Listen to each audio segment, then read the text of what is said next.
Dicen que no existe nada en el mar capaz de intimidar a un portaaviones. Pero esa es una verdad que nunca se ha puesto a prueba contra lo peor que el océano puede desatar. Hablamos de una muralla de agua de 50 metros de altura, tan alta como un edificio de 15 pisos, avanzando sin piedad a la velocidad de un avión comercial. Un tsunami así no entiende de tecnología, ni de acero blindado, ni de orgullo militar. No discrimina entre costas, barcos o ciudades. Arrasa todo lo que se cruce en su camino con la fuerza combinada de millones de toneladas de agua. Hoy vamos a llevar al límite al gigante de los mares, la máquina de guerra más colosal jamás construida por el ser humano, para enfrentarla a este monstruo natural. Analizaremos qué ocurre cuando la física naval, el diseño militar y la pura fuerza bruta de la naturaleza chocan cara a cara. Veremos si su casco reforzado, sus reactores y su tamaño descomunal bastan para resistir, o si llegado el momento, incluso un portaaviones puede verse reducido a un juguete a merced de la furia del mar. El portaaviones más imponente del mundo es el USS Gerald R. Ford, un coloso que desplaza más de 112.000 toneladas y se extiende a lo largo de 337 metros, más que la altura de la Torre Eiffel si la tumbáramos sobre el mar. Su cubierta, de 78 metros de ancho, podría recibir el aterrizaje de más de 75 aviones de combate y helicópteros al mismo tiempo, y aún quedaría espacio para maniobrar. Pero lo verdaderamente asombroso es lo que no se ve. Bajo esa plancha de acero hay 25 cubiertas diferentes, conectadas por más de 3.000 kilómetros de cables y tuberías que alimentan sistemas eléctricos, hidráulicos y de comunicación que podrían dar servicio a una ciudad mediana. En el corazón de este gigante laten 2 reactores nucleares capaces de generar energía suficiente como para iluminar una ciudad de 100.000 habitantes durante más de 25 años sin repostar una sola vez. Eso le permite alcanzar velocidades superiores a los 30 nudos, unos 56 kilómetros por hora. Una cifra que para un barco de semejante tamaño es una auténtica proeza de ingeniería. Además, su casco está diseñado con un perfil que corta las olas reduciendo la resistencia y manteniendo la estabilidad, incluso en mares que harían zozobrar a la mayoría de los buques mercantes. Cada tripulante vive y trabaja en un microcosmos perfectamente organizado.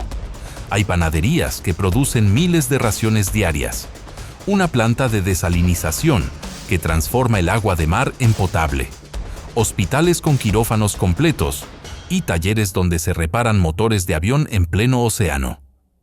Es una fortaleza autosuficiente, pero con un punto débil que pocas veces se menciona: su tamaño. Un barco así no puede girar con rapidez, ni acelerar lo suficiente para esquivar una ola que llega sin aviso. Su masa colosal es una bendición para la estabilidad, hasta que la física dicta que toda esa superficie se convierte en un muro perfecto para recibir el impacto de una muralla de agua. Un tsunami de 50 metros no es simplemente una ola grande, es una liberación de energía tan brutal que nace, la mayoría de las veces, de un terremoto submarino capaz de desplazar kilómetros cúbicos de agua en cuestión de segundos. Cuando ese desplazamiento ocurre, la masa de agua empieza a moverse como una alfombra líquida que recorre el océano a velocidades que pueden superar los 800 kilómetros por hora en mar abierto, casi la misma rapidez que un avión comercial. Y lo más engañoso es que, mientras viaja por aguas profundas, su altura es apenas de un par de metros, invisible para la vista humana y prácticamente indetectable para un barco que navegue en la superficie. El verdadero espectáculo y la verdadera amenaza ocurre cuando esa energía entra en aguas menos profundas. Allí, la base de la ola se frena, pero la parte superior sigue avanzando, provocando que el agua se eleve y forme una pared vertical imposible de escalar. Esa transición, conocida como shoaling, es lo que transforma un leve ondular en una montaña líquida de decenas de metros de altura. A diferencia de las olas comunes generadas por el viento, un tsunami no solo golpea, empuja con todo su peso durante minutos enteros, descargando fuerzas equivalentes a decenas de millones de toneladas contra cualquier cosa que se cruce en su camino. La presión hidrodinámica que genera puede superar fácilmente las 6 toneladas por metro cuadrado, suficiente para arrancar de cuajo edificios de hormigón, deformar estructuras metálicas y arrastrar buques mercantes como si fueran simples cascarones de madera. Y aquí aparece la gran pregunta. Si un portaaviones se encontrara frente a un muro de agua de 50 metros, ¿sería capaz de resistir esa presión constante? La ingeniería naval moderna jamás ha probado un escenario así, porque las pruebas y simulaciones de tormentas extremas no llegan ni de cerca a esas magnitudes. Lo que sabemos es que la física del agua, a esa escala, deja de comportarse como un simple líquido y se convierte en una masa sólida en movimiento que no perdona errores. La ingeniería de un portaaviones está pensada para sobrevivir a mares extremos, pero no para enfrentarse a una ola que, en altura, rivaliza con la propia superestructura del barco. El casco del Gerald R. Ford y de otros gigantes de su clase está fabricado con acero naval de alta resistencia, capaz de soportar tensiones de hasta 550 megapascales, lo que significa que, para doblarlo, haría falta una fuerza casi inimaginable. Sus compartimentos estancos dividen la estructura en decenas de secciones selladas, de manera que, incluso si una parte se inunda, el resto puede mantener la flotabilidad. El centro de gravedad, cuidadosamente calculado, se encuentra a varios metros por debajo de la línea de flotación y está diseñado para que el buque recupere el equilibrio tras inclinaciones de hasta 30 grados sin riesgo de vuelco. Además, la forma del casco, con una proa afilada y un fondo ligeramente curvado, le permite cortar olas y reducir la fuerza de impacto. Pero hay un detalle que pocas veces se menciona. Estas formas están optimizadas para olas generadas por viento y marejadas largas, no para un muro de agua casi vertical que llega de golpe. Los sistemas de estabilización, como los tanques de lastre que mueven miles de litros de agua para equilibrar el barco, funcionan en ciclos que requieren segundos o incluso minutos. Ante un tsunami, esa reacción sería demasiado lenta. Y aunque su estructura está pensada para soportar la presión dinámica de tormentas con olas de 15 o 20 metros, un impacto de 50 metros implicaría una fuerza que excede cualquier estándar de diseño naval conocido. En teoría, un portaaviones podría sobrevivir si el tsunami lo encontrara en mar abierto, donde la ola es más larga y menos vertical. Pero si lo atrapara en aguas cercanas a la costa, con espacio limitado para maniobrar y una ola que rompe con violencia, toda esa ingeniería podría quedar reducida a un test de resistencia que nadie quiere presenciar. Aquí, la naturaleza no distingue entre el barco más caro del mundo y una simple barca. Solo impone sus propias reglas. El centro de gravedad es, literalmente, el alma invisible de un portaaviones. Está situado muy por debajo de la línea de flotación, gracias al peso de su casco, sus motores, su blindaje y toneladas de maquinaria concentradas en las cubiertas inferiores. Esta posición baja hace que, cuando el barco se inclina, la fuerza de empuje del agua lo empuje de nuevo a su posición original, como si fuera un tentetieso colosal. En condiciones normales, este equilibrio es tan estable que el buque puede soportar inclinaciones de hasta 30 o incluso 40 grados sin riesgo real de volcar. Pero un tsunami de 50 metros introduce un problema que ninguna prueba naval estándar contempla: el desplazamiento repentino y masivo de agua alrededor del casco. Cuando una ola así impacta, no solo empuja desde un lado, crea corrientes verticales, succión y turbulencias, que pueden levantar parte del barco mientras hunden otra, forzando inclinaciones que no siguen un patrón predecible. Si la fuerza supera la capacidad de autorreenderezamiento del centro de gravedad, el gigante podría quedar peligrosamente escorado. Otro factor crítico es la llamada longitud de onda del tsunami. Si es más larga que el propio portaaviones, el barco tenderá a subir y bajar con la ola, minimizando la inclinación.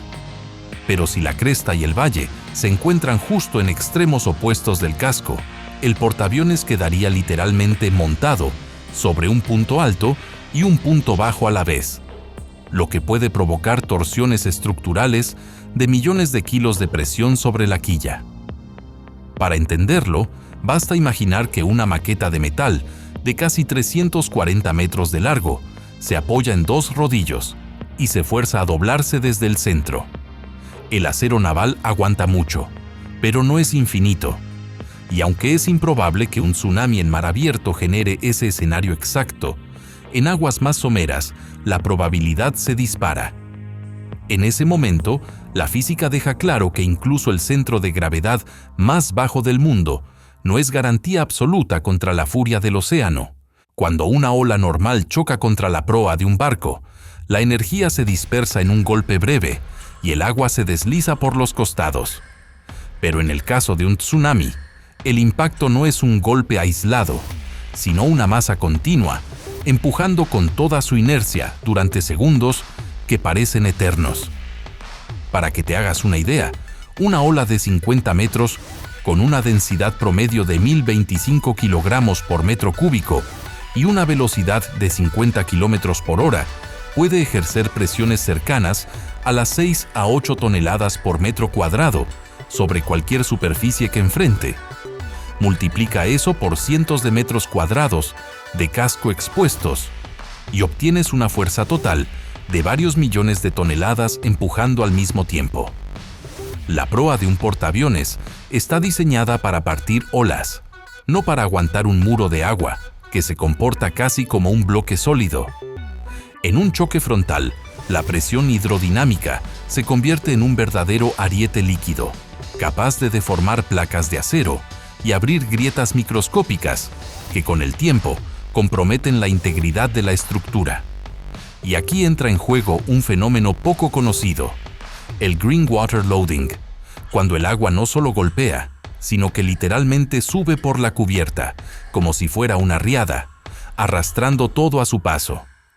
Si el tsunami logra cubrir parcialmente la cubierta de vuelo, no solo aumenta el peso repentino sobre la estructura, equivalente a colocar miles de coches encima en pocos segundos, sino que inunda con puertas, ascensores y sistemas eléctricos que no están diseñados para recibir ese volumen de agua de forma instantánea. En pruebas controladas, se ha visto que incluso buques militares pierden capacidad de maniobra temporal cuando más de un tercio de su cubierta se inunda, y un tsunami podría superar esa cifra en un instante. Por todo esto, la física naval es clara. Un choque frontal con una ola de estas dimensiones no sería una batalla de resistencia. Sería una cuestión de cuánto tiempo puede el portaaviones absorber la fuerza antes de que empiece a ceder. Y aunque el acero es fuerte, el agua, cuando se mueve en masa, siempre juega con ventaja. Las armadas del mundo han llevado a sus portaaviones a pruebas extremas, pero ninguna se acerca al escenario de un tsunami de 50 metros. En maniobras en el Pacífico y el Atlántico, estas moles han soportado tormentas con olas de más de 20 metros, donde el viento superaba los 150 kilómetros por hora y las ráfagas eran tan violentas que arrancaban antenas y deformaban barandillas de acero. En una de estas pruebas, documentada en 1991, un portaaviones de la clase Nimitz navegó durante 36 horas en una marejada ciclónica. Las olas golpeaban la cubierta de vuelo como si fueran camiones a toda velocidad, y aún así, el barco mantuvo rumbo, aunque con inclinaciones de hasta 14 grados, que hacían imposible caminar en línea recta a bordo. En 2013, el USS George Washington se enfrentó a un tifón cerca de Filipinas. Las olas eran tan altas que varias llegaron a cubrir parcialmente la cubierta de vuelo, y el agua salada penetró en hangares y ascensores de aeronaves. Aunque el buque no sufrió daños estructurales graves, Las reparaciones eléctricas costaron millones de dólares y tardaron semanas en completarse. Estos eventos dejaron claro que, si bien un portaaviones puede resistir impactos repetidos de olas gigantes, cada embestida deja huellas invisibles, soldaduras debilitadas, microfisuras en placas y sistemas corroídos que acortan la vida útil del buque. En otra ocasión, durante la Guerra del Golfo, un portaaviones atravesó una tormenta del Mediterráneo que generó olas pared de 18 metros. Los marineros que estaban en cubierta describieron cómo el mar parecía elevarse hasta mirarlos a los ojos, y el casco entero vibraba con cada impacto. Aún así, el barco siguió operativo, pero no sin consecuencias. 3 aeronaves quedaron inutilizadas por el agua, y varios ascensores quedaron fuera de servicio durante días. Estos casos son apenas un aperitivo comparado con un tsunami. Si olas de 15 o 20 metros ya logran bloquear sistemas, desplazar aeronaves de varias toneladas y provocar daños millonarios, la pregunta es evidente. ¿Qué pasaría si esa fuerza se multiplicara por 2 o 3 y en lugar de durar segundos, el empuje se prolongara durante un minuto entero? La experiencia sugiere que, aunque el portaaviones sobreviviera, saldría muy lejos de estar intacto. Cuando pensamos en este tipo de olas, lo primero que impresiona es su altura. Pero en realidad, la altura es solo la cara visible de un peligro mucho más complejo.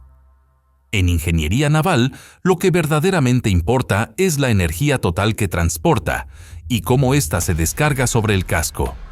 Una ola de 20 metros, si es corta y se rompe rápido, puede golpear y retirarse en pocos segundos. En cambio, un tsunami no es una pared fugaz. Es una masa compacta de agua que sigue empujando con una fuerza constante durante decenas de segundos o incluso minutos. Esto significa que el riesgo mayor no es que el portaaviones pase por encima de la ola, sino que quede atrapado en una corriente masiva que lo empuje y lo arrastre como si fuera una hoja seca. Esa corriente puede prolongarse mucho después del primer impacto, generando fuerzas laterales y verticales que no están contempladas en el diseño original del buque. La velocidad del agua en un tsunami puede rondar los 50 a 80 km por hora en zonas costeras. No se dispersa en espuma, sino que se mantiene estable, lo que equivale a tener un río desbordado de decenas de metros de altura, golpeando de forma continua. Otro factor letal es la llamada carga de arrastre.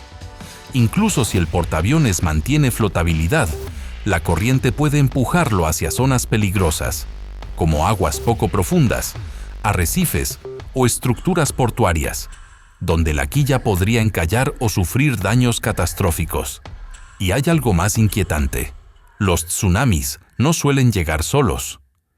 Muchas veces el primer empuje es seguido por olas secundarias que, aunque menores, terminan de desestabilizar cualquier embarcación que haya quedado dañada o mal posicionada tras el primer golpe.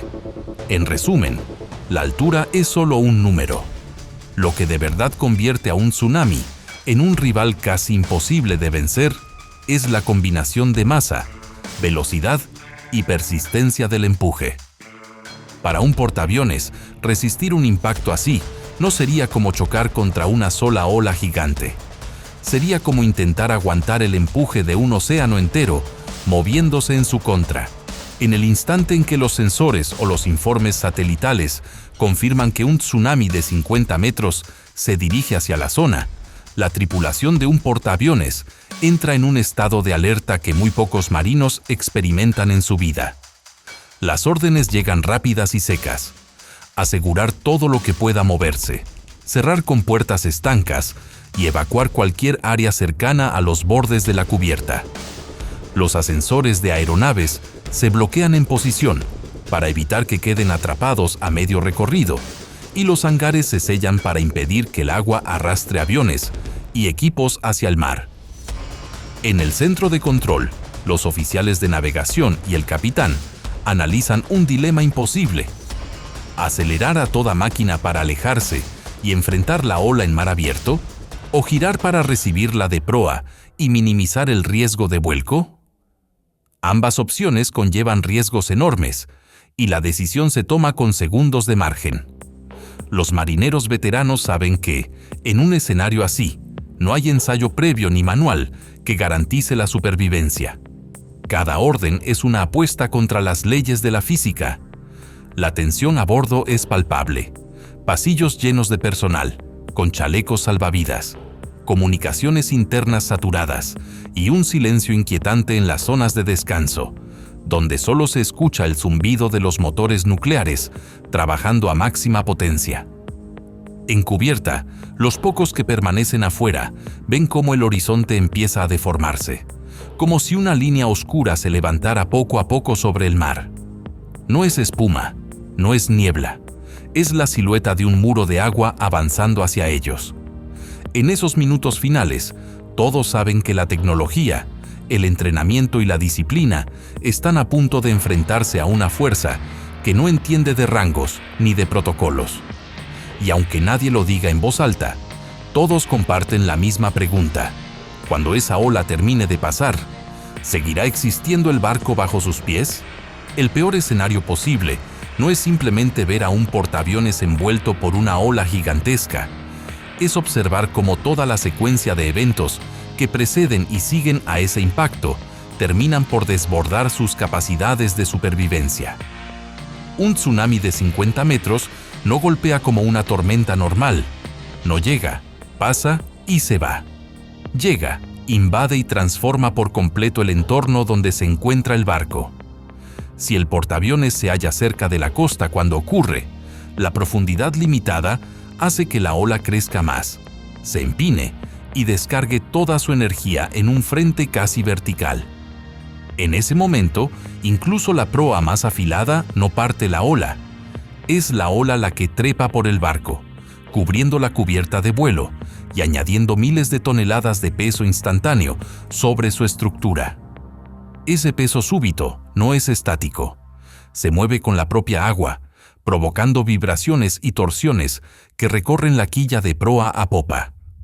Las compuertas estancas pueden retrasar la inundación, pero no detenerla por completo. El agua salada es implacable. Penetra en huecos, salas de máquinas auxiliares, depósitos y conductos eléctricos.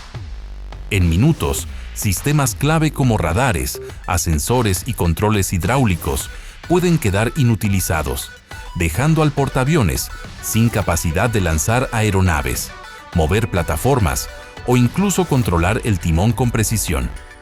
Mientras tanto, la ola no solo golpea de frente, la corriente de arrastre, que en un tsunami puede alcanzar velocidades de 40 a 80 kilómetros por hora, empuja al buque lateralmente. Un barco de más de 300 metros no puede girar de inmediato para recuperar el ángulo ideal de impacto, y ese empuje lateral aumenta el riesgo de escora.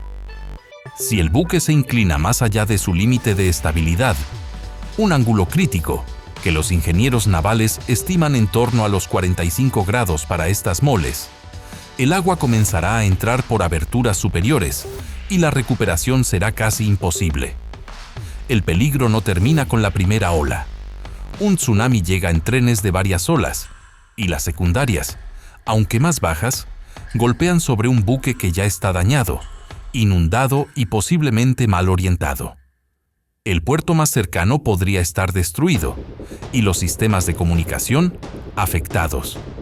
En el peor caso, la pérdida de propulsión y timón, combinada con daños estructurales en el casco, podría convertir al portaaviones en una masa a la deriva, vulnerable a encallar contra arrecifes o costa. ¿Podría hundirse por completo? En teoría, la enorme flotabilidad de su casco y sus múltiples compartimentos estancos harían muy difícil que se fuera a pique como un barco convencional. Pero no hundirse no significa salir ileso. Un tsunami de estas dimensiones podría dejarlo tan dañado que su reparación fuera impracticable, obligando a retirarlo del servicio. En términos navales, eso es prácticamente lo mismo que perderlo. Y aquí está la conclusión inquietante. Incluso el barco de guerra más grande, más caro y más avanzado del mundo, sigue siendo, ante la escala de la naturaleza, una pieza más flotando en el tablero del océano. Su destino, frente a un tsunami así, dependería de un delicado equilibrio entre ingeniería, ubicación y pura suerte. Y en esa ecuación, la naturaleza siempre tiene la última palabra. Y hasta aquí este viaje por uno de los duelos más extremos que podríamos imaginar entre la ingeniería humana y la fuerza bruta de la naturaleza. Ahora quiero saber tu opinión.